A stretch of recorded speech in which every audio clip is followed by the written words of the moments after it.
And we're live. Look alive, folks. We're back for BootyCon, day 2. As the second day of BootyCon dawns, the festival grounds awaken to the vibrant tunes of bands playing across the island, echoing the high spirits from the day before. The air is filled with anticipation and excitement as festival goers, adorned in their newly acquired merch and pirate regalia, mingle through the myriad of activities and stalls, their laughter and cheers blending with the music. Karu and Aveline aren't here this week, unfortunately, gallivanting around the world, proudly showing off their BootyCon treasures, but they join the rest of the crew in exploring more of the festival's offerings. The air is thick with the smell of roasting meats, sweet treats, and enticing adventures with promises of culinary delights. Meanwhile, Paulie, with a determined gleam in his eye, rallies his crew and his allies, preparing for the challenges that lie ahead. They must not only enjoy the festivities, but also secure the loyalty of both. He must secure the loyalty of both his crew and his former crew, so that he may be reinstated as the rightful captain of La Floridita. As the day progresses, there's a palpable tension weaving through the jubilation. Word spreads quickly of the secret gathering of the pirate lords that took place last night. And in there, we saw the revelation of a doppelganger Ratty masquerading as Paulie, adding a layer of intrigue and urgency to the proceedings. Yet under the sacrosanct banner of the Pirate King's parlay, violence is stayed, allowing strategies and plots to simmer beneath the surface. Killian, ever the strategist, contemplated a bold move to seize the ship by force, cutting through the political tangle with swift action. However, Paulie, guided by a sense of honour and a desire to win back his title through legitimate means, opted for a more diplomatic approach. The challenge now is to sway the hearts and minds of both crews, leveraging the festivities of BootyCon as the backdrop for this high-stakes game of persuasion and leadership. The party, now faced with the task of securing Paulie's captaincy, must navigate through this complex web of challenges. They'll need to rally allies and formulate a plan to just demonstrate true leadership and unity that could win Paulie the vote he seeks. Will the crew manage to unite under Paulie's banner? And how will they leverage the remaining festivities to their advantage? And what unexpected alliances or challenges will emerge from the gathering storm? So, if we can get a bit of a recap of last night's Paulie and then Yama, what'd you get up to through the evening of BootyCon day 1, and what does the morning look like for our fair heroes? To be honest, right now all I'm doing is just staring at Karu's rock hard abs in that picture. That is phenomenal. Karu's just mogging, like, yeah. But yeah, Paulie definitely would have just, like, probably after the Pirates cancel, would have gone and joined back up with the crew on his bar tab and drank the night away, trying to find the rest of the crew as well and try to get them as pissed as he possibly can. Mm-hmm. So getting drunk throughout the night, listening to the different bands as the music kind of ticks on, and yeah, getting drunk. So how does he pull up, I guess, in the morning? Hungover. Yeah. It's a late start. Oh yeah, rough. It's a rough one. Yeah. Excellent. Well, as you wake up in the morning, you hear the sweet sounds of Elvanescence playing on the main stage. And do you go back to your ship to sleep, or is this kind of like you fell asleep in one of the many taverns that are open? I think the closest alleyway to where he last vomited was where he fell asleep. In fact, I think BootyCon has, like, spew tents. You know what I mean? Mm-hmm. Like, there are tents for people to just go and lie down, and they have clerics on hand to just kind of, make sure no one dies in the night. Mm-hmm. Like, this is a pretty well-organized machine. Hell yeah, I love it. Yep. Yeah, I'll wake up next to the spew tent. Yama, I assume not taking part in the drinking festivities. What was he up to in the late night, and how does he pull up in the morning? Yeah, I think he's letting the crew be the crew, and he's taken his paladin righteous ass away from them to let them be.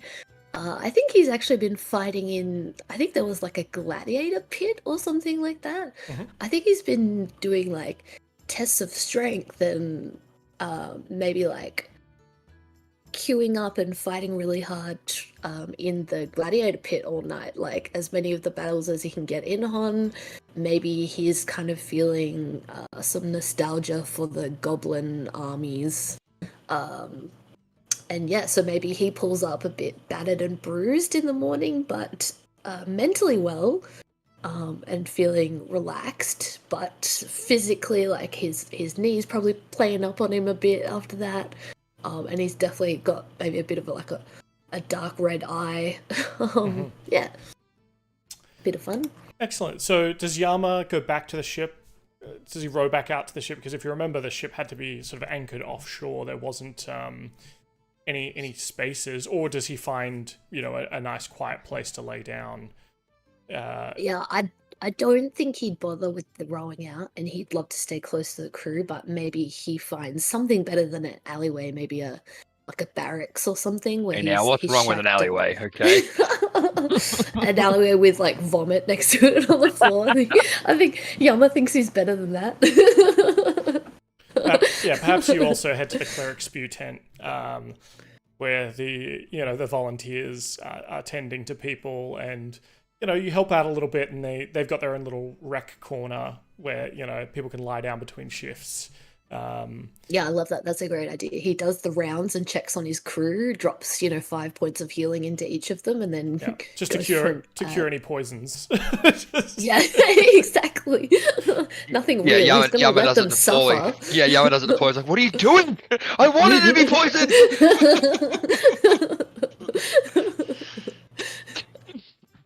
Excellent. Now I have to get drunk all over again. Well, you wake up to all sorts of brilliant breakfast smells, or I guess brunch smells, by the time Paulie gets moving again. The smell of grilled kraken tentacles, toasted sandwiches, the treasure trove tacos, the pirate's plunder pizza, all still on the menu for the new day, and different kinds of a lot of the drinks tents. Still selling, your typical meads and ciders and beers and stuff. But I think, Yama, you perhaps noticed that there were a couple of tea stalls that sell magic tea that you discover. And they're right up there in the morning selling hangover cures and all sorts. They've got their morning menu. They know what's what. Yeah. Cool. So. Yeah, why don't you two take the field here? How does Yama rouse Paulie at the late Paulie morning? probably just finds Yama doing something really wholesome, but Paulie comes out from his alleyway, wearing a boot. Now Paulie doesn't usually wear boots, and his taloned claws, clawed feet, are actually poking through the boot hole. Just one boot, and he kind of just stumbles out, and I don't know, maybe sees Yama and goes, "Yama, where's my other boot? I lost my boot."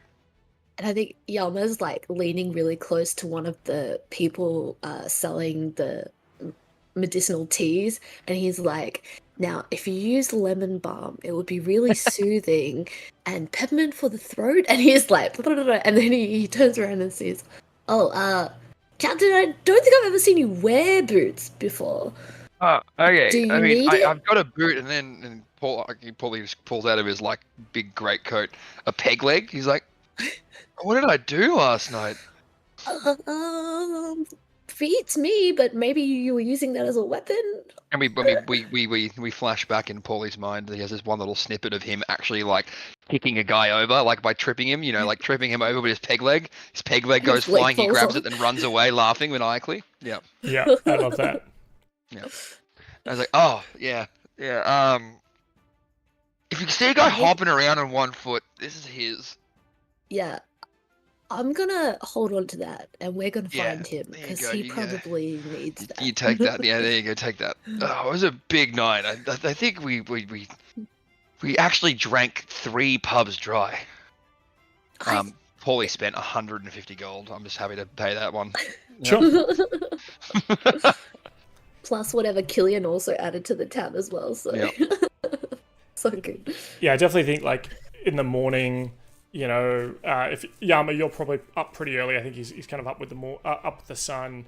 You see like new ships arriving and being given special berths, and all they're doing is unloading more kegs. So, well, did you have a plan for today, Captain, or you got any more meetings? I mean, probably should meet up with some other captains if you want to come with me. I mean, I one of the hangover cure stands, and go. I think I need to hit that stand first before we have any intellectual discussions with people. Well, let's go to this one because I was talking with that guy, and he seemed to know a bit more about what he was Okay, talking about. It wasn't just fruit juice. I trust you. And Yama's going to take him to the guy that he was just talking about peppermint tea with. Excellent. So yeah, you get Paulie one of the hangover cure. Is there a kebab place around as well? Oh, I feel like 100%. A kebab would be a smart move. Yeah, of course. There's got to be, right? Mm-hmm. So yeah, it's a couple of silver, and you get sort of the morning kebab. There's the carnival folk are fully set up already. They're going strong still, and it isn't long before Paulie and Yami are hearing like the cries of people shooting darts and playing pin the tail on the merfolk and whatnot. Paulie, you hear the telltale signs of coins being wagered at a gambling table. You remember losing a bunch of money at Crown and Anchor the day before. Mm-hmm. All right, we should do that first. I'm feeling lucky now. You want to start there? No, don't listen to me. Don't listen to me. I shouldn't gamble. Okay, later. Paulie tries to sneak away from Yama. like one of those sneaks though, like the towards the gambling den. Like, my passive perception is pretty good, but you're pretty fucking sneaky. Yeah, that's true. No, he definitely wants to be found. This is him just being cheeky. Okay. Does he get one bet down, or is he kind of just slow enough that Yama pulls him away? Yeah. He wants to be pulled away. Not fair. All right, cool. So you're pulled away. Maybe Yama, you're able to find some honey scones or something like that or some corn on the cob to kind of shove into his mouth, keep him busy. A little bit of vegetable-esque in there with just loaded with butter, and cheese and peppers and stuff. That sounds awesome. We'll say that Yama spiked his hangover cure drink with like a raw egg or something gross as well. Yeah, he's got that recovery protein. Toughen him up. Yeah. Well, he definitely needs it. Everything right now. Anything that may remotely work, it'll work. Yes, correct. I think you stumble over to the dock areas and end up coming to the I have it written down here. The Maidens Fair, which, or the Sea Maidens Fair, which is sort of like 3 ships that are kind of docked together at the end of this pier, and there's sort of a big top tent that has been erected on the actual dock itself. And you can kind of make out that there's like big screens. You can kind of make out on deck that there's animals being moved around and things like that behind the screens. But people are heading into the big top itself, this sort of large oval red and white striped tent. And there's a large entrance where humanoids with brightly colored red and black velvet uniforms are taking tickets to let people enter into the big top. And so that's I guess the beach end of the dock, and then you can see the dock goes behind to the 3 ships. It's almost like the backstage on the actual quay itself. Yeah, sweet. Well, let's take our food and snacks in there. That sounds great to me. Excellent. Remember last time we went into one of these tents, we, stole things off Yeah. people. You became a king. Maybe you'll keep your hands to yourself and I'll keep my head free of shit. Nope. If I see shiny, I take the shiny.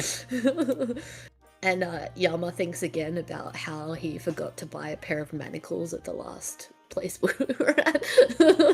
Yeah, I definitely feel like you can use some rope and have you on like a toddler leash. I think if you allow it, he's definitely like at times taking your hand and like tugging you along. I'm okay with it. Yep, totally allowing it. Full dad mode. Oh, excellent. And I'm your hungover toddler. Let's go. like meandering, can't walk straight. The sun That's it. hurts. Yep. Actually, I've got some like Sawn's. I think I actually have a pair of Sawn's glasses that I got as a replacement. I'll pop those on. You know what I mean? Like to block some of the sunlight out. Yeah. I do actually, yeah. 'Cause I bought him there. You bought him a spare pair of sunglasses. A spare pair, Yep. that's right. Yeah. So there's the two ships which are kind of closest, and one of them is a little bit off the coast, but you can see the two closest ships are the Hellraiser and the Heartbreaker, and then the ship that's just off the coast a little bit more, and not connected to the dock itself is the Eyecatcher. And you realize that Well, that's Zardoz. That's Zardoz's ship. that's right. So You have to go there. you're heading closer, you buy a ticket, it's maybe like $1 a piece for a ticket to the big top. And I'll buy the tickets. you go in, take your seat, you got your little food, you got your kebab, got your like hangover teas. We didn't really discover, what are Yama and Paulie wearing today? Is it the same outfits as yesterday? And if so, can you describe them? Or what are they wearing on this day 2 of BootyCon? Well, I think we established that Yama's left his armor. Maybe he left it at like the barracks, like the wrestling tent, because he was wearing it when he was fighting some people. But currently he has like a flowery kimono on, but it's like low and open, so you can see his like chest hair, and he is wearing like sandals, reed sandals. Excellent. He looks very relaxed. Oh, and he's still got his BootyCon like boater hat on. Paulie? Paulie is wearing his normal clothes, but he's got like a t-shirt on that just says "I am the reason the rum is gone." Yeah. He's very apt with how hungover he is. Doesn't actually know where he got the shirt. Maybe he got the shirt for drinking too much rum. Excellent. Well, as you take a seat, the next act of the show is about to begin, and this one is Madame Eve and her ebullient equines, and these 6 horses sort of arrive in the ring at once with large plumed silver and white tack, and they prance around in circles without a lead, rearing up to touch hooves, bowing low. And then the finale is when the horses form a figure 8 at full gallop, just barely missing each other. It's kind of That's cool. doing that kind of Yeah. motorcycle-esque thing where they're weaving in and out of each other in a figure 8. And you watch that for a bit. Next, there's Bordeaux, the human boulder. Sort of a man gets into a cannon and is shot out of the cannon, like he flies through a tent flap in the roof itself. And people kind of crane their necks to see out through the side of the tent as he just goes barreling and lands in like a large ring that's been set up on the in the water on the beach, and kind of lands in it perfectly after being shot out of a cannon. There's you sit there as they introduce the Empress Eladra, which is a moon elf in gold and silver with inlaid turquoise stones.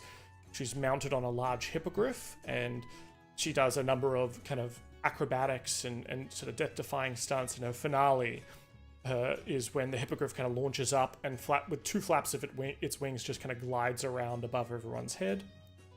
And between each play, or between each session, ringmaster himself, Zardoz Zord, comes out and announces kind of each Love him act. so much. Yeah. And there he is in all his glory. So much glory. Definitely cheering. Hey, Zardoz! Zardoz, how are you, buddy? There's also a bunch of clowns. There's acrobatic jesters doing sort of juggling, tumbling, slapstick comedy. The siren of the sea is this sort of beautiful woman with a fake fishtail and a sheer top with hair sewn to it to conceal her chest, pulled into the ring on an opulent golden wagon, and she plays a golden lyre and sings magnificently.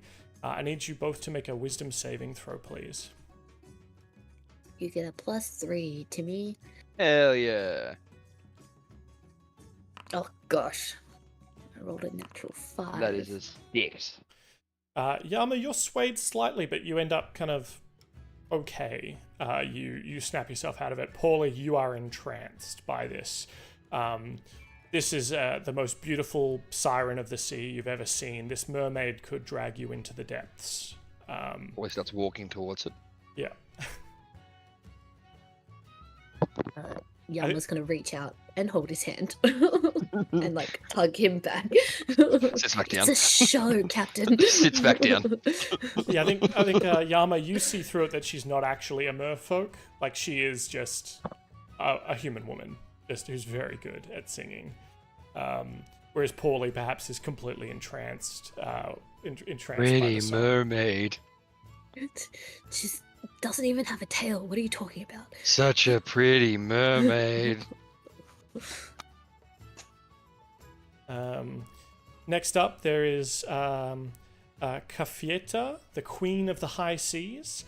This sort of beautiful woman with sallow skin, pointed brown eyes, and long black hair, dressed in Pirate Queen's clothing. And her name is Kafita Muzan. She pulls out a rapier as people in sailor suits jump at her from all sides. She climbs ropes, swings from one rope to another, walks tight ropes, performs backflips and somersaults. And in the end, she evades her pursuers and lands on her feet in front of Zardoz Zord, and she presents him with a single red rose from within her greatcoat and disappears into the shadows.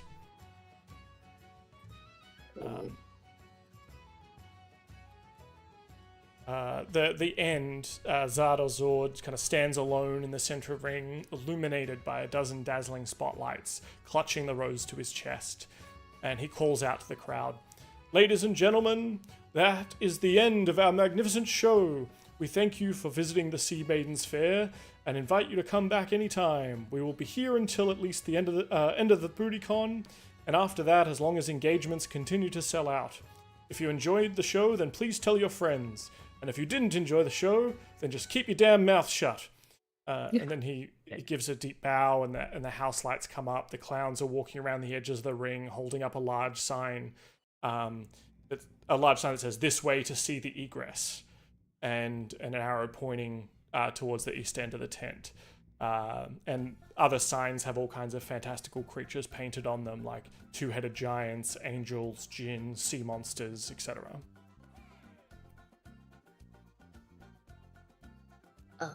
Let's go see the angel. What? Yeah, absolutely. I want to go see that, but I also want to go see Zardoz if we can. Well, do you want to talk to him now before he leaves? Yes, let's do that. Yeah, he might have other engagements. Absolutely. So whilst everyone starts making their way towards the egress, you sort of have to fight against the crowd to get to Zardoz as he's sort of walking towards the kind of the backstage area. Paulie, do you want to give me like a dex saving throw or like an acrobatics to be able to like, sidestep the clowns that are kind of trying to usher people out? 23. 23, I think that's pretty good. Oh, for 5, that's not bad at all. Reliable talent. So you're able to slip through, and you're able to kind of get Yama in with you to to an area where like you're away from the crowd of people, so you can kind of wait out the crowd a little bit and not be ushered out until there's sort of enough room for you to kind of make a break for Zardoz himself. And he's kind of heading back onto the dock, heading towards the perhaps some kind of waiting boat or something like that. Oh, Zardoz! How you doing, mate? He turns and says, Paulie, a pleasure. Oh, the pleasure is all mine. You may not have met my fine friend here. This is Yama. You one of my crewmates?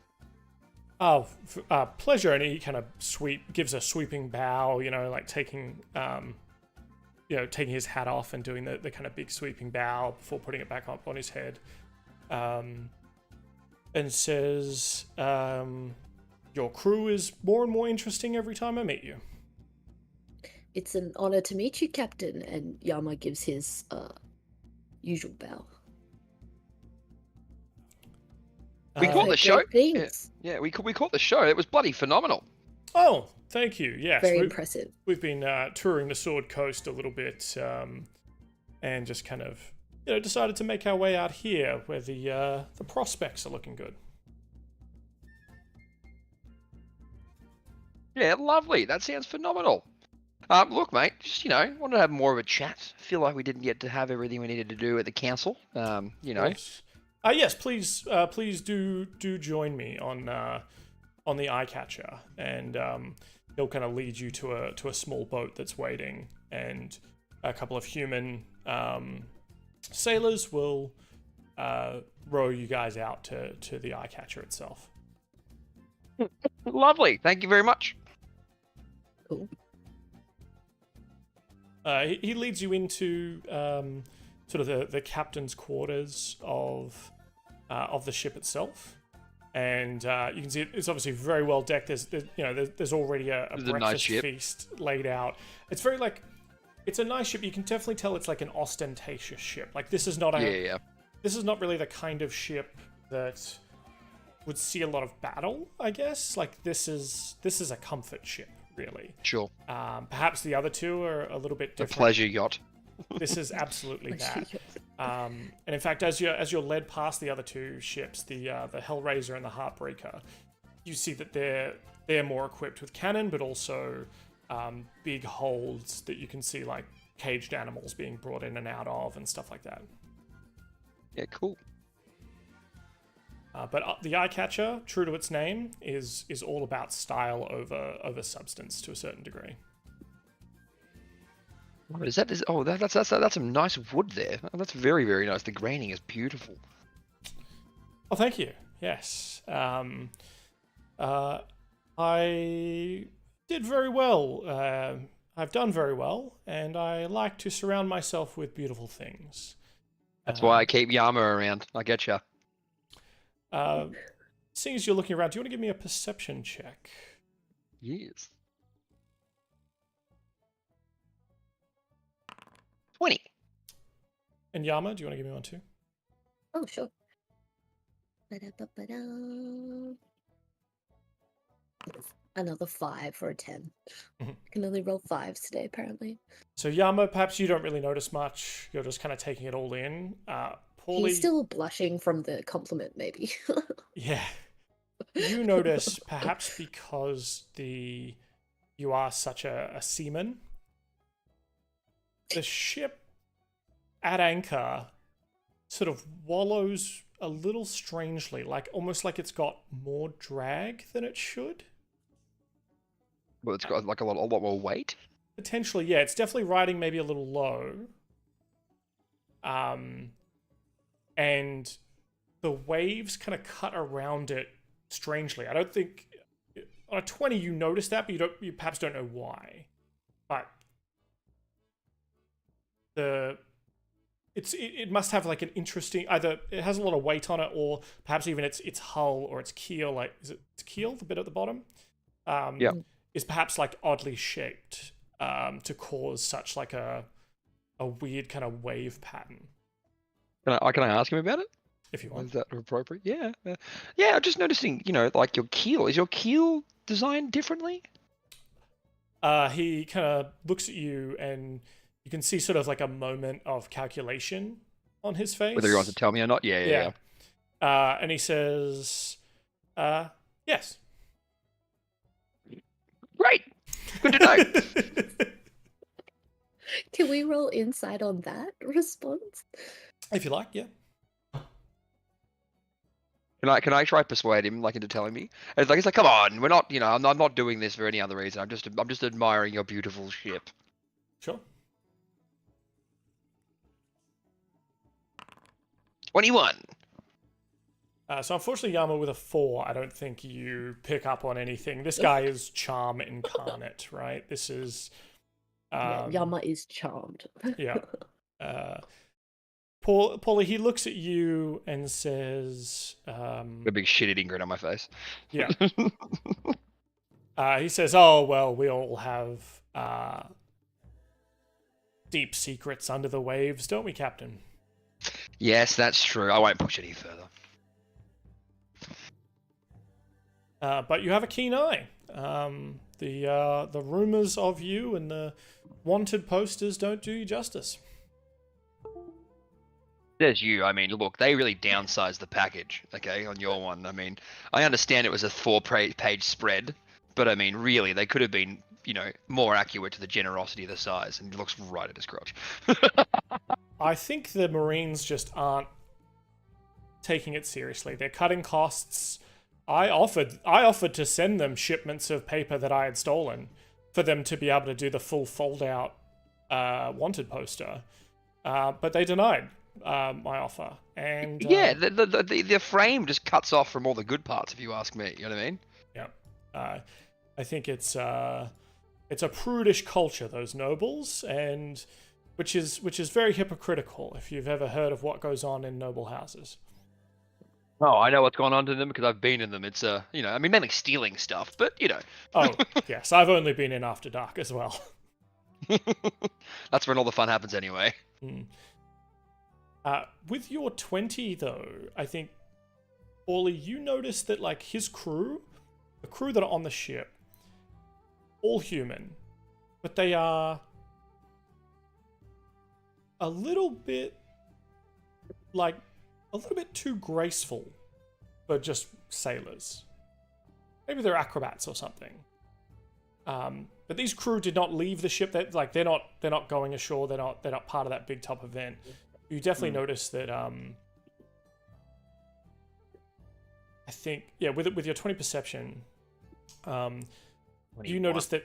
I mean, obviously Zardoz is also very graceful, but he's very flamboyantly graceful, right? Yeah. Whereas sailors doing their jobs typically, are very efficient with. Nothing's graceful about that. Yeah. Correct.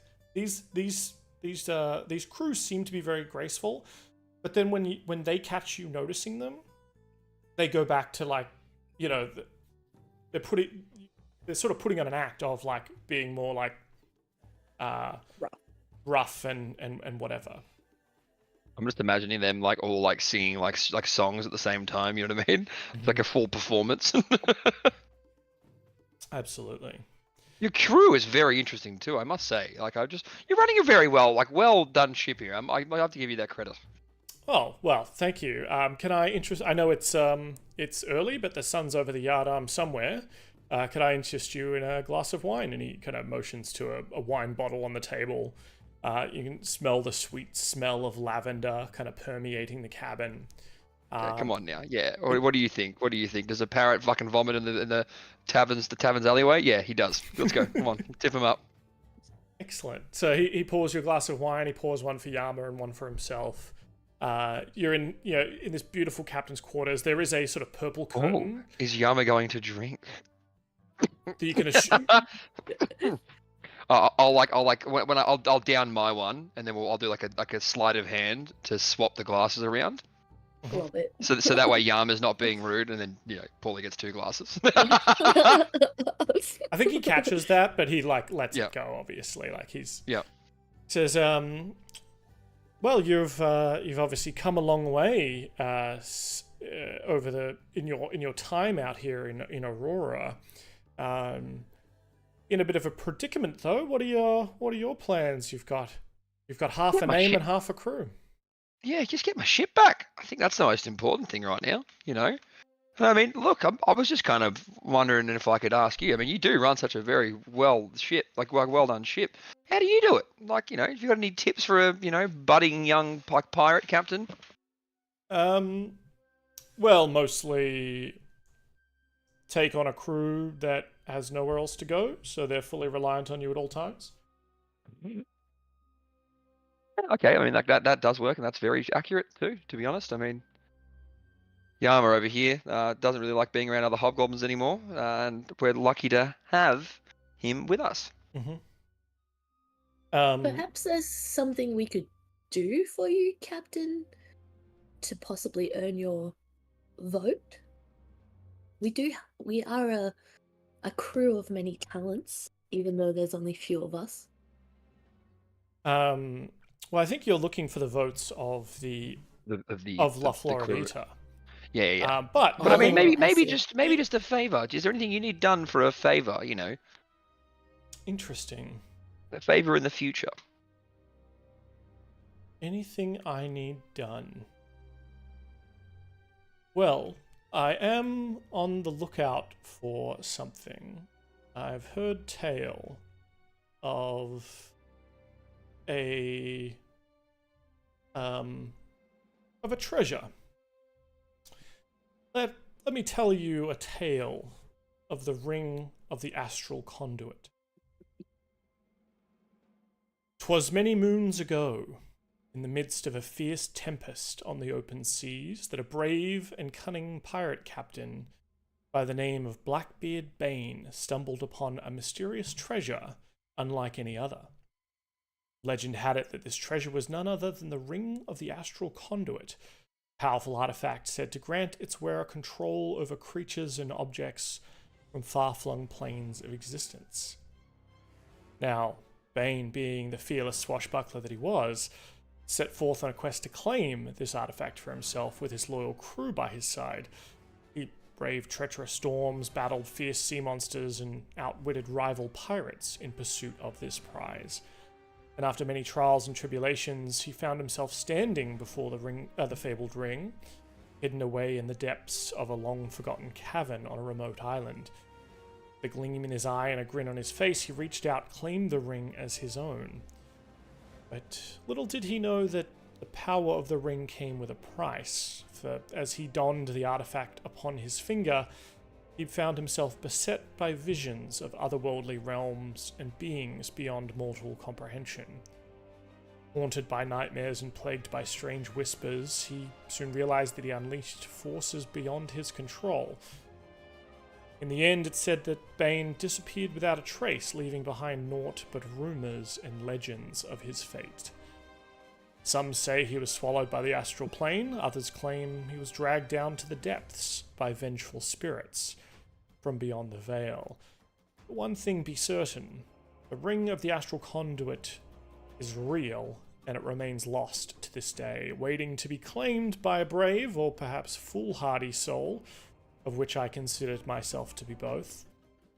Someone willing to risk everything for the promise of untold power and glory on the high seas. So, beware, me hearties, for the ring may grant ye the world, but it may also claim your very soul in return. If you were to find clues to this treasure, and pass them along to me, and those clues are substantial, I think we could see eye to eye on that favor. I was going to say I am both brave and foolhardy too. So, you know what? What do you reckon, Yama? If we get any clues to this bad boy, we should pass it along? Sounds like something we don't want to mess with, so happy to pass it along. I had hoped to enlist that sorcerer friend of yours, but I see he no longer travels with you. We can chat to him. He really likes to come up in my dreams and wear stupid sexy outfits. So, I mean, I could absolutely ask him next time he's dancing around in some black lingerie. Indeed. You didn't tell me you dream of him. Almost every night, willing or not. Whether Sorn's willing or not.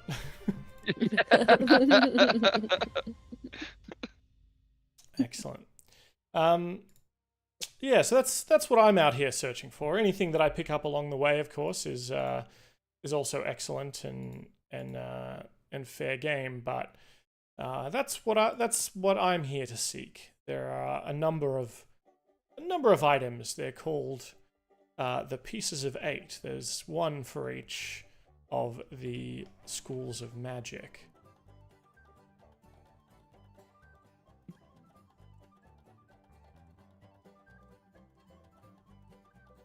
I don't really know I see you magic. both writing that down. That could be important. Yeah. Oh, there's 8 of these bad boys? Sweet. Yeah. Look, I mean, I've got people who handle magic for me. I am hopeless with it.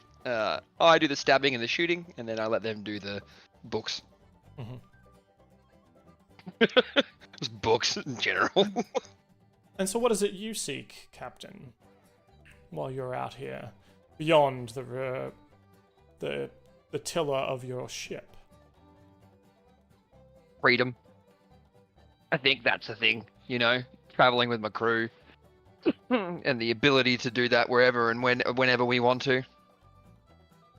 I can appreciate that. I certainly came from a world where your lot in life was handed to you from those in power, and I also carved out a niche that let me be free.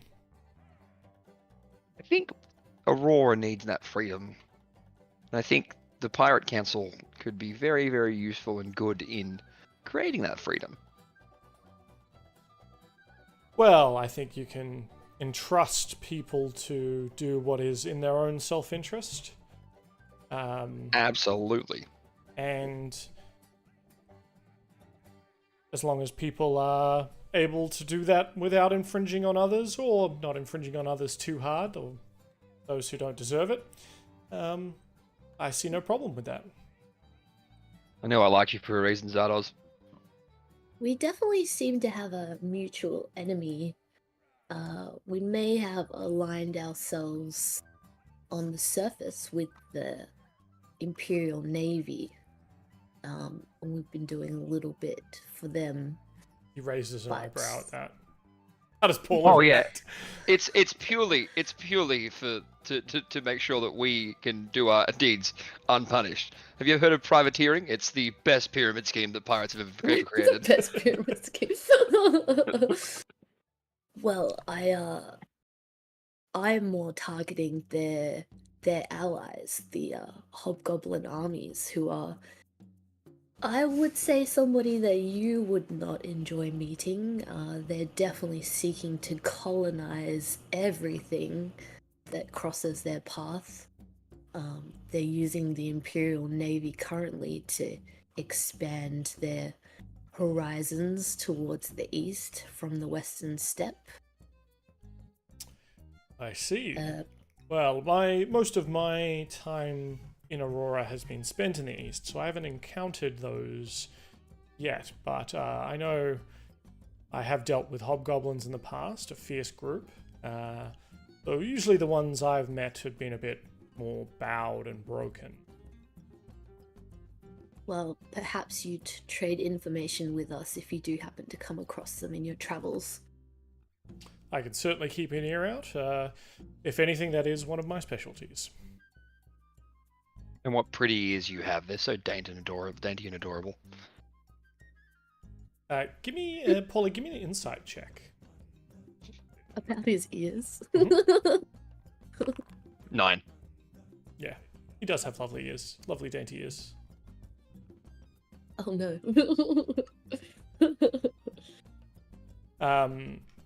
If you'll pardon my turn of phrase, Captain, a little bird tells me that not all pirates are fond of you currently, and some may be even out for your feathered neck.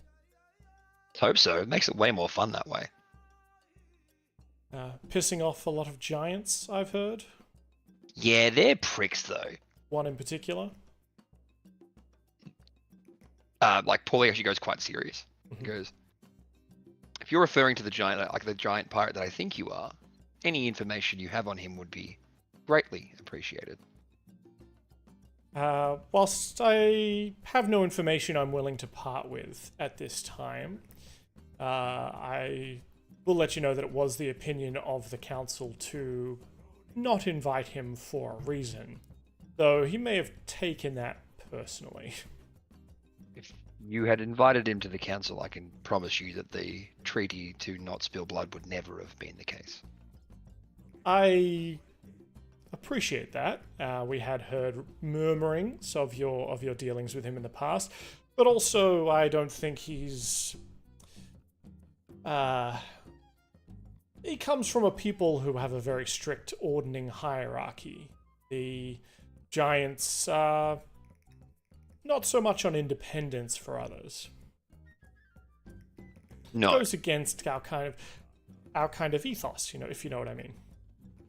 No, they really aren't. Well, if you do find any information about him, let me know first, and I will make sure I deal with it. And,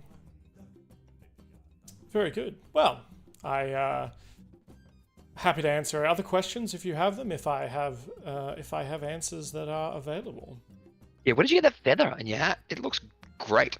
The polio snaps back into a normal, Yeah. chat. This thing. I picked this up. I'm gonna go for a cigarette, but I'll be still listening and talking. Sure.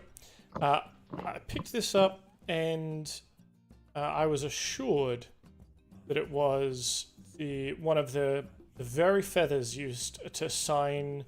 One of the very feathers plucked from the famous pirate. I'm trying to find his name because I've got it.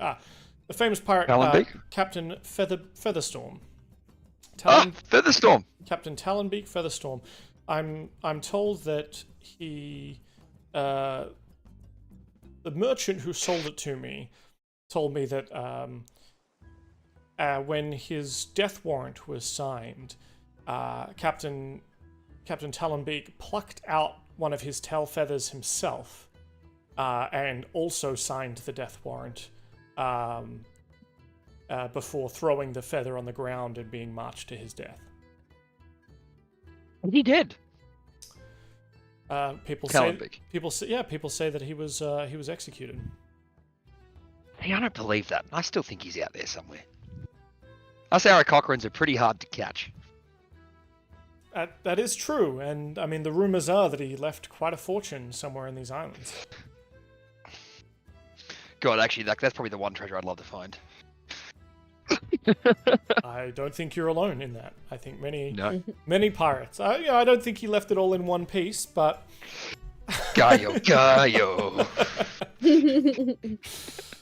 But rumors abound that he was quite active back in the Prince's day, and he kind of disappeared. Yeah, I still reckon he's around. No one knows where that ill-gotten booty ended up. I'd love to find him. That'd be cool. Well, perhaps you will find it. I mean, I'll tell you now, if I find any information on where that is, you're keeping it. I totally understand. Yeah, no, that's totally fair. Yep, I understand that. But if we do find anything about this, like this astral conduit ring, we will happily tell you. Excellent. Well, I will have to not press on your time any further. I know that there are gambling dens I'm sure you would want to be in. Please don't burn down any of my ships on your way out. No promises. I mean, no, we won't. I swear. But if you ever need to get in contact... Puts away his flint. Yeah. But if you ever need to get in contact, you have my card. Beautiful. I believe my good sorcerer friend can also talk to you in ways too. So I may get him to do that when we need to talk. He's a wizard now. That's right. You stand up and pat your pockets, like as I assume you do, to kind of check everything as you're leaving, perhaps. And you see that there is a black business card that is in your pocket. Love it. You pull it out, and it's just black on both sides. Like there's no name on it. There's no symbol. It's just like black cardboard, effectively. I love it. I'll give that to Yama. Like, yeah, you should hold on to this. I'll lose it. That's awesome.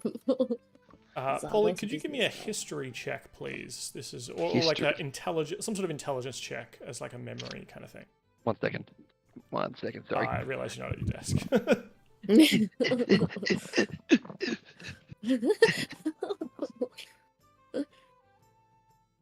History. Sure. 5. Cool. Yeah. Shit. He's just a bird brain, you know. Yeah. History goes in one ear and out the other. Absolutely. We love that. Unless it's treasure related, maybe. Yeah. That's exactly it. Yes. That's all right. We love that about him. Mm-hmm. All right. So you end up making your way back to shore. Zardoz kind of stays on his ship. You're kind of escorted out. Anything you do on your way out, or is it just heading back to the festival? You want to fly back? Do you want to fly back, Yama? You can fly, can't you? No. With your crown. Oh, no, that's used up. Oh, is it? Okay. It's like gonna take a week of regeneration. Oh, really? Also, flying. Okay, fine. We'll Yeah, take a it's like, boat. hell no. I can take the boat if you want to fly, Captain. It's No, I'll okay. stay with you, because otherwise I'll go to the gambling dens. Okay, yeah, for the best. I might have a fight soon in the arena. I've if you wanted to come and bet on that. Yes, Cool. absolutely. Excellent. So you head out. What kind of conversation happens between Yama and Paulie as you're on the ship, on the little boat, and then heading back to shore? So, Captain, Yes. I know this has kind of come up before, and I know it's a really sensitive topic for you, but these giants, do you want to talk about it? No. You know I'm on your side. You saw the dream. I saw the dream. Yeah, him. He's my dad, I guess you'd say. He didn't look like a good father. No, not really. No. And bad fathers deserve only one thing in this world, and it is a swift death. Do you know where he is? If I did, we'd be going there. So that's your plan eventually? If it just comes up, I'm not Okay. I'm not demanding it happens immediately, but if I was to find information, yes. Yeah, he seems like an asshole. I would help you out. Thank you. I probably will need your help. His crew is very strong. Alright. Is he one of the pirate lord captain kings? He likes to say it. He likes to think that he is. But he wasn't even invited here, so he couldn't possibly have he doesn't a high get standing among the... He doesn't get pirates. doesn't get along well with others. Yeah, I guess I'm unsurprised. What was his name? I've forgotten what his name is now. Captain Giant Man. We had a name for him, didn't we, Dan? I forgot. There is, yeah, he does have a name. The name exists. That's fine. The name exists. I've just been writing him down as the Storm Giant Pirate. Well, yeah, we had a name for him. We came. It was it'd be in Messenger somewhere. Yeah, it'll be in my notes somewhere. He Paulie clawed out one of his eyes before leaving. Awesome. So yeah, didn't end on good terms, I would say. No, he's got a golden eye, and I want it. And I want it. I want his golden eye. Yeah. Hell yeah. I gouge him a second time. Why not? Absolutely, it's solid gold. It's the ultimate shiny. The ultimate shiny. It's the end game shiny. Yeah, that's it. It's like the Eye of Vecna, but Mm-hmm. yeah. Very cool. But one day, it doesn't have to be soon. Just one day, we're gonna have to murder him. I guess we all have daddy issues in this group. Yeah, it's funny. I mean, I'm the rogue, and I have the least amount of daddy issues, really. I guess I have family issues, but not Mm. specifically daddy issues. Yeah, I wonder what Killian's daddy issues are. He definitely seems to have daddy issues. Oh yeah, I mean, look at his workout routine. It's ridiculous. that's it. Why does a wizard need that kind of To be body that strength? buff. Yeah, true. Yeah. Weird. He's got to be, dosing something. It can't be all natural. Yeah, what's magical trend? Yeah. He ain't natty. I think, you both know with the fact that he augments his physique with magic, I'm pretty sure. Yep. He literally transmutes himself every day. Just flexing in the mirror. Like one peck kind of like sags and he like casts a spell on it again. Gotta maintain. We're lucky DB doesn't watch the stream. I'm assuming he's like All Might, where he's like all skinny sometimes, Yes! but then he has to bulk out when he's around. He's got like a wrinkly little wizard body when he's reading books in his room. And he's like, all right, for the next 8 hours, I'm buff. Let's go. Let's go. Hey guys, when's this battle gonna be over? Because I really have to like go home. Exactly. Cool. So you head to the gladiator pits. Did I hear that right? You were heading there? Yeah. Let's say Yama put his name down for a fight at like midday or something. Excellent. Let me. How do I bet on this? Well, let's go. Gladiators. Yeah, do you want me to put some money on you? I'm feeling pretty confident, but. Is it about your own money? Do you want some of your own money on there? I'm definitely putting money on you. Well, I don't usually bet on things. How much is a good bet?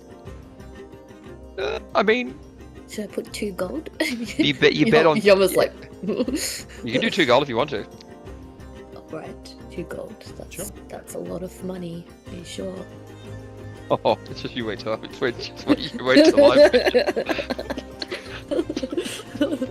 So what we'll do I'm is taking 2 gold out of mine. we'll do like a best of 3 athletics checks contest. So I'm going to roll 3 athletics. Oh, can't it just be a fight? I'd love to see Yama fight. Can it be an actual fight? Actual fight. Can it be an actual fight? I want to bet $1,000. Yeah, it would take too long. I want to bet 1,000 gold, but gold. it's going to be a best of 3 athletics contest. A fight would be sick though. 1,000 gold. Alright. Let me see what I can cast on myself.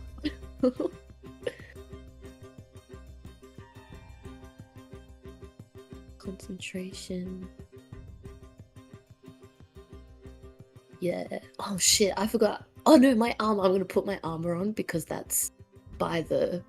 I said it was by the barracks near the gladiator ring. So he's equipped. Yeah. Yeah, I'm just gonna, as he walks into the pit, he's just gonna cast Shield of Faith on himself. Okay. Oh, okay. Do you want to do it as attacks then instead of athletics? Oh well, is it athletics gonna be like? Oh right, a contest. Okay, Yeah. I think I can boost my athletics.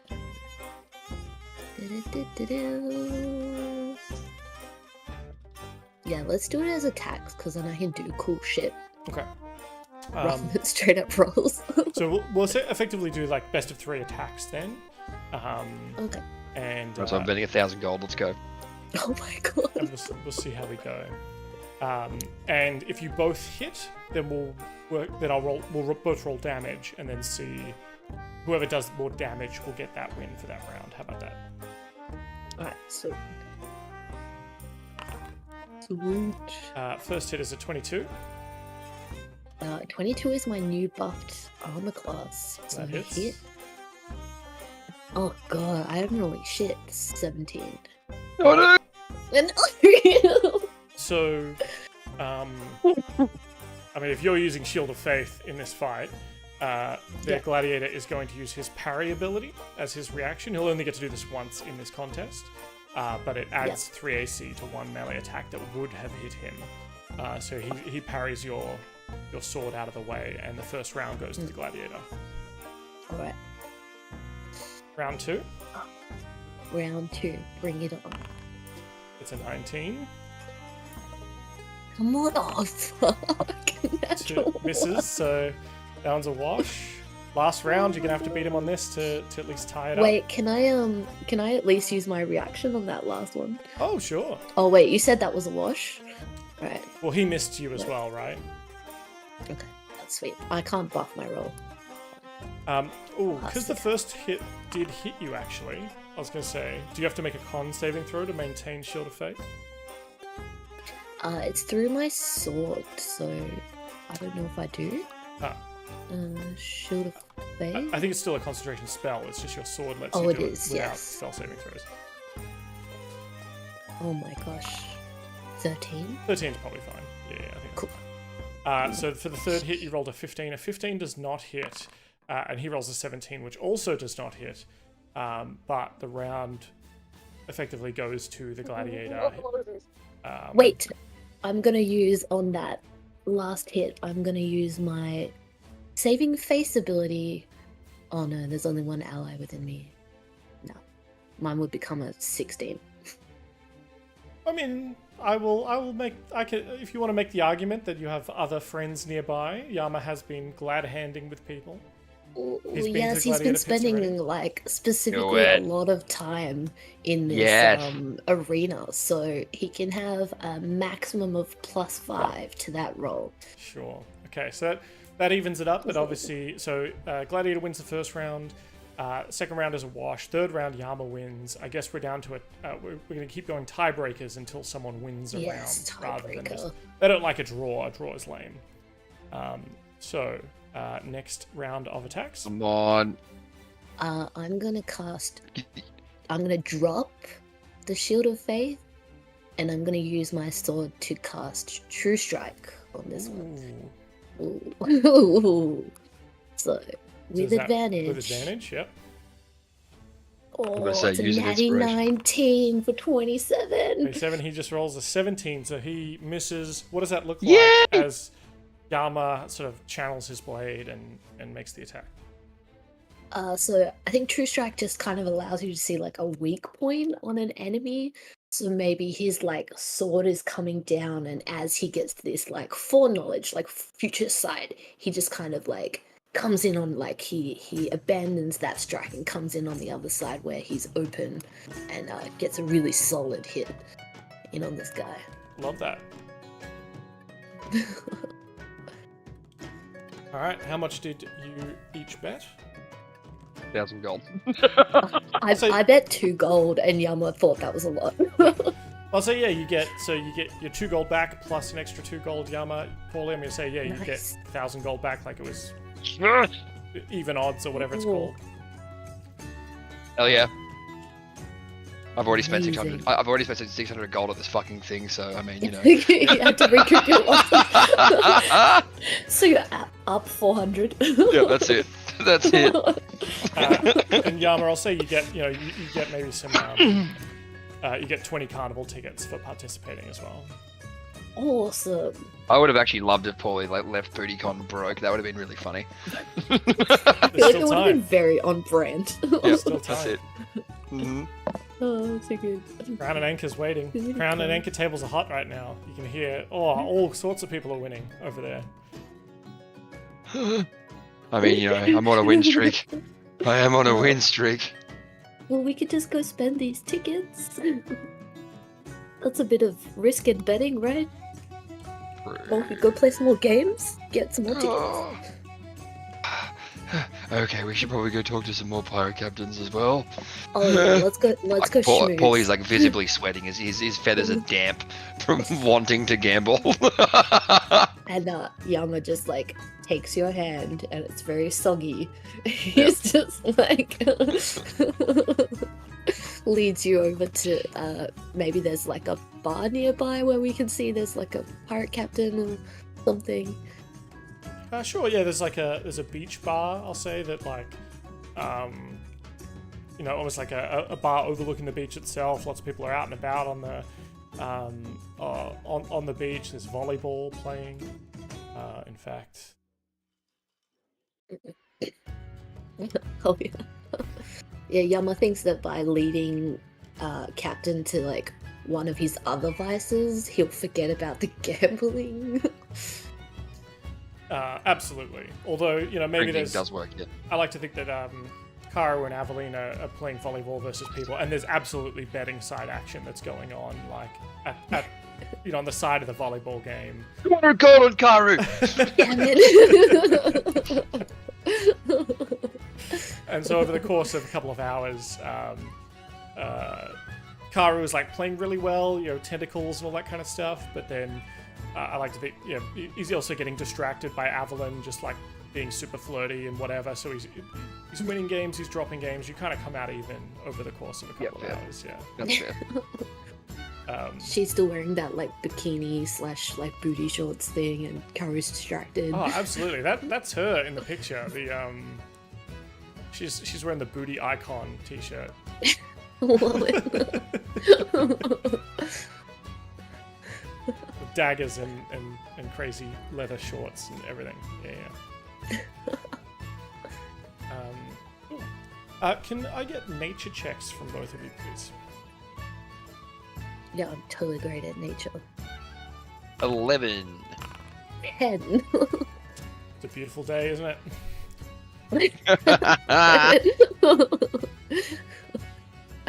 Couldn't wish for a better BootyCon. Really should probably fucking try to get better at nature. So we should have someone who's good at nature on the ship, because looking at storms and stuff. Yeah. Storms, yeah. Who knows what that cloud means? Yama, you were spending some time looking at different charts and chatting with people about different stories and things like that. You definitely find a stall that's selling cartographer equipment. There's all sorts of different... it's got compasses and map cases and everything you could need. So I'd say if you want to pick up like a cartographer's kit, you can. Yes. We'll say absolutely. We'll say just like 50 gold for like a basic cartographer's kit. Sweet. And what do you show Paulie kind of what you've been working out and what your map looks like?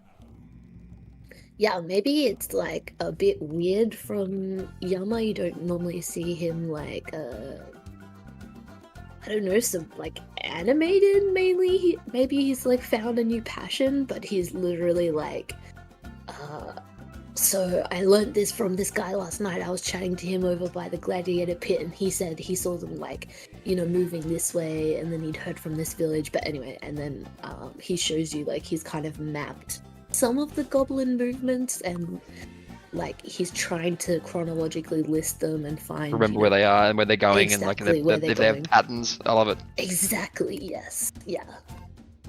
Yeah, so Yama's definitely been getting sort of bits and pieces.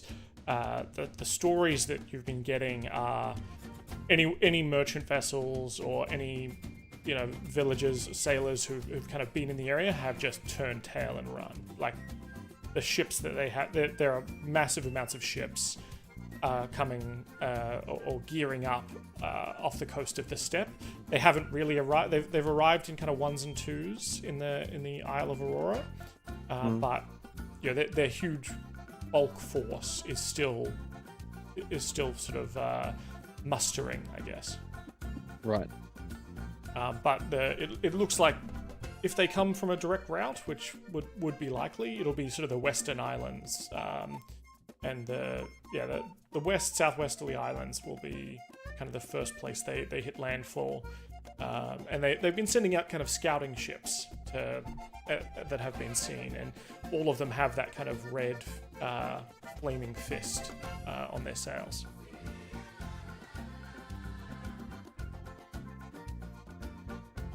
Cheeky fuckers. Yeah, cheeky fuckers. Cheeky fuckers.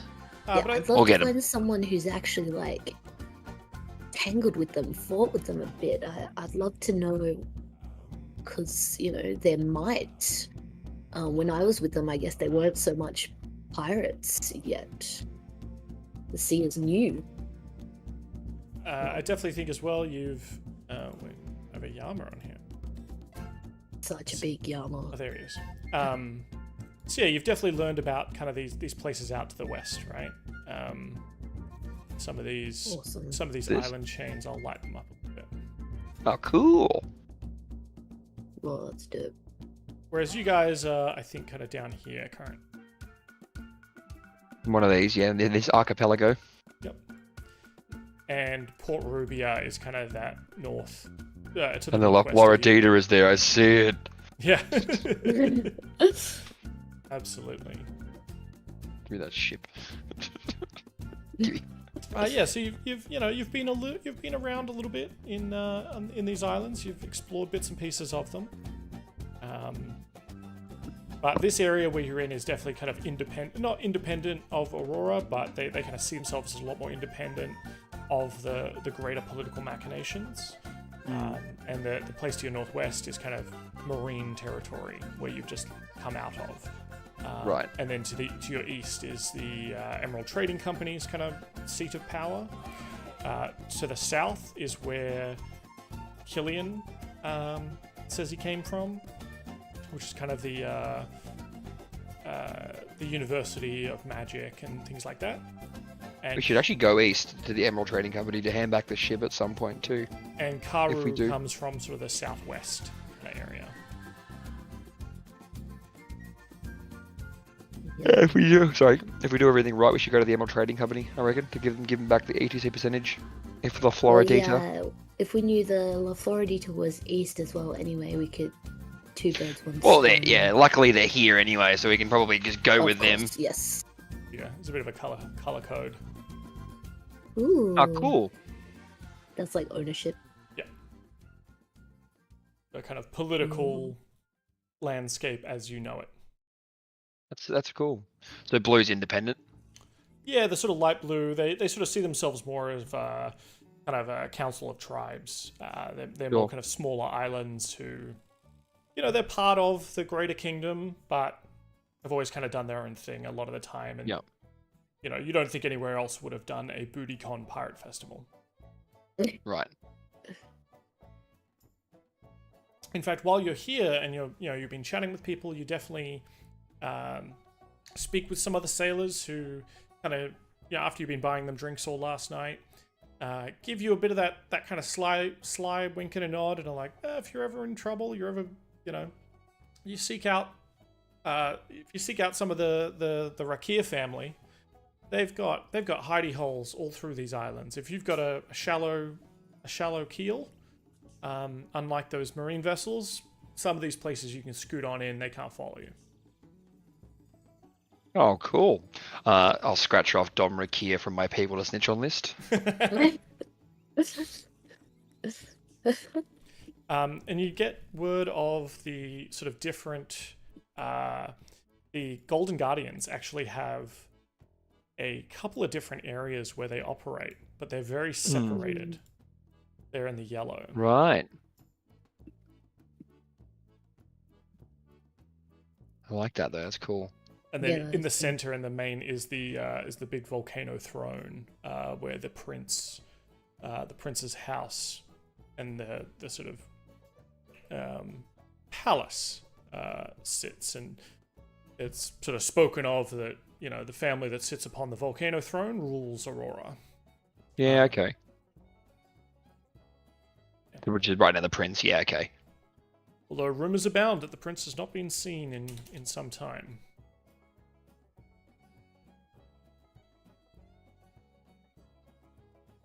Okay. Interesting.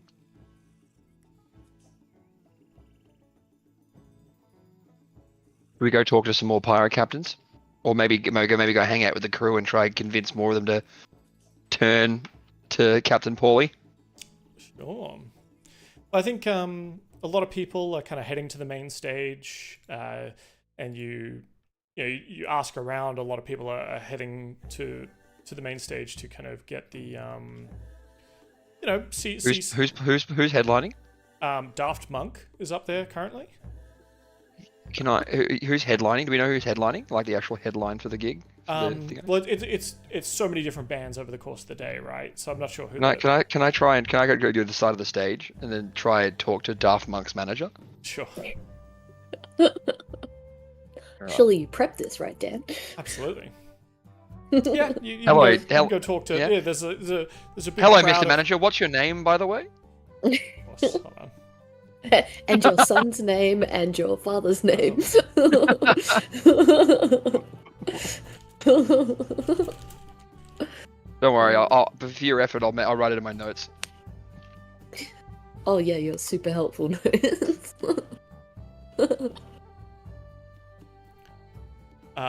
The manager for the band Daft Monk, which is a group of Githyanki, is known as his name is Zephyr Quicktune, and he's half elf.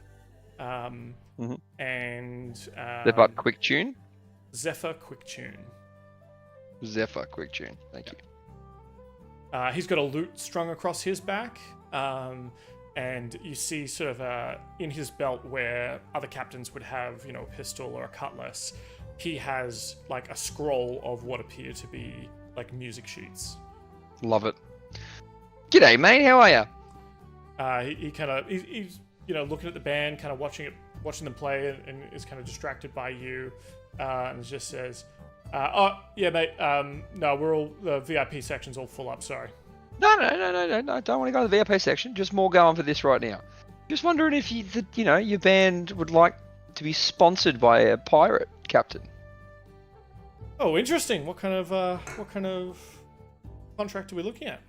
I'm thinking like a big banner. Shows like you want to. I'm just thinking a big banner like while they're playing now that says "Vote for Paulie" and then a picture of me.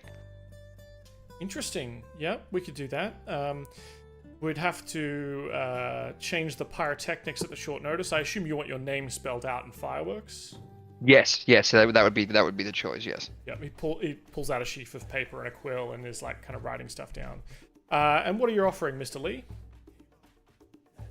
But it's just Paulie. I don't actually have a last name. It's just Paulie. Sorry, I thought it was Paul Lee. My no, mistake. Paul Lee. My Pauly. Just Paulie. Just Captain Paulie. Just that's it. Just vote for Captain Paulie. Really, just wondering how much that'd set me back. Well, how much do you offer him? Like 500 gold. Sure. Yeah, I can make that happen. Done. All right. That sounds like a great deal. Because I'm hoping like my crew are there. You know what I mean? Yeah. Like, you look out into the crowd. Maybe like a shout out. Can I hop off on stage while the vote for Paulie thing happens? Is that Yeah, we can make that happen. And he like puts his finger to his ear. You see, he's got like a little like pearl earring, similar to the one that like Karu has. Mm-hmm. And he sort of turns to the side, puts his hand to his ear, and kind of whispers something. And you spot that like some of the members of the band on stage kind of look over at him and are like mouth like, what the fuck? Yama, I need you up there with me. I'm gonna hand you 200 silver, and we're gonna start throwing some coin out. Yeah, I can do that. I'll get the ones in the back. Perfect. I hand 200 silver to Yama. Mm-hmm. And as the song's going on, you're kind of ushered up onto the stage. Daft Monk is playing, and they're do you start throwing coins out to like before even anything's happened, like to get the crowd close, get them pumping? Absolutely, yeah. So I throw out like 200 coins over this period. Yep. You know what I mean, as well, and then 200 coins to Yama too. So just silver going out into the crowd. The crowd. Silver, not copper. Copper. We're being fancy here. Silver. Yeah. Yep. Crowd's going into like a frenzy of like, obviously people are not rushing the stage, but are rushing to get closer to like catch these handfuls. And part of that, like Daft Monk is using sort of illusionary magic. Like they're making it look like more silver's going out than there is. Oh yeah, so love it. People are like catching it, but like sometimes catching it, sometimes it's just magic. So it's like, it's a bit of randomness as well. Hell yeah.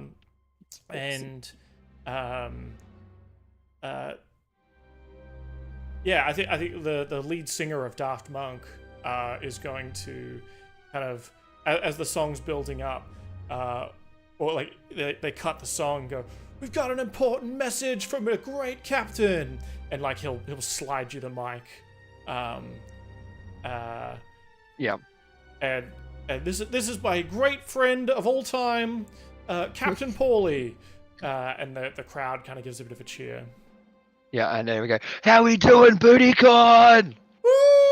I can't fucking hear you. I said, how we doing, BootyCon? Woo! Yeah, I really want to jam this up. Like, you know, can I roll performance for this? Like, I want to amp the crowd up. Yeah. Can I assist by using casting hypnotic pattern, which is like a charm spell? Yeah.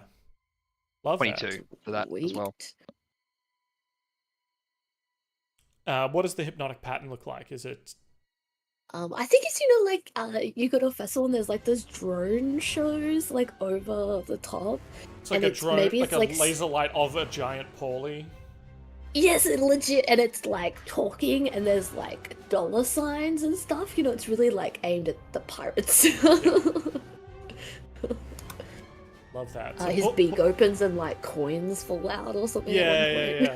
Well, he shoots his guns, and that's when coins shower into the crowd. Yeah, Paulie, what do you say? What do you say to the crowd? You've got their attention. What does a 20 look like?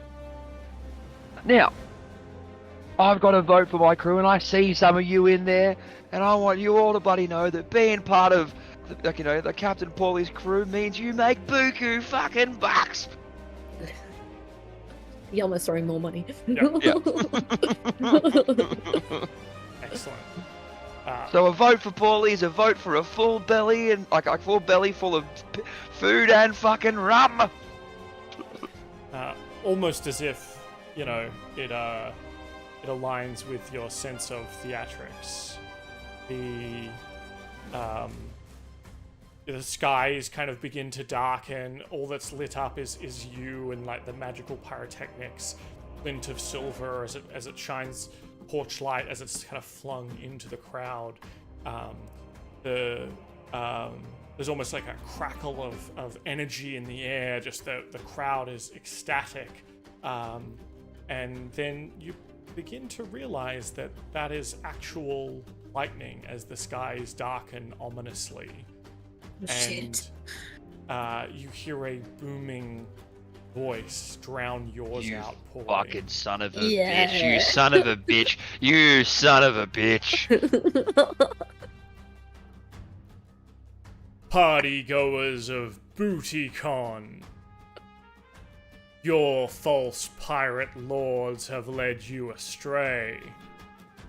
They do not have your best interests, and neither does this chickling on stage. Do I know the voice? You know the voice. It's not the Storm Giant himself, but it is one of his crew. This is his herald. Do I remember his name? Sorry to be a pain. No, that's alright. I should have had a name correct.